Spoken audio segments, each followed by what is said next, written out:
এক ভোরে এক ছেলে গ্রামের রাস্তায় দাঁড়িয়েছিল। এক বৃদ্ধ লোক ভারী ব্যাগ নিয়ে হাঁটছে। ছেলে বলল, দাদু, আপনি একা এত ভারী ব্যাগ নিয়ে কোথায় যাচ্ছেন?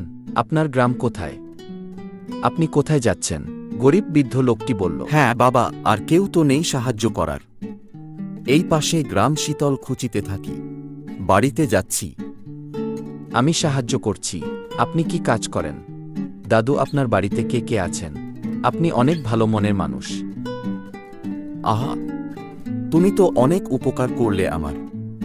আমি একজন গরিব কৃষক বাবা। আমার বাড়িতে আমি আর আমার মেয়ে।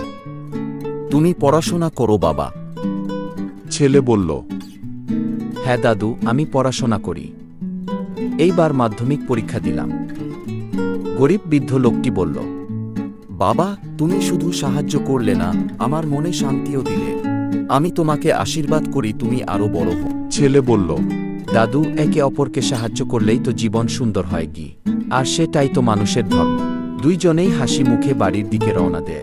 Subscribe my channel Story Cartoon.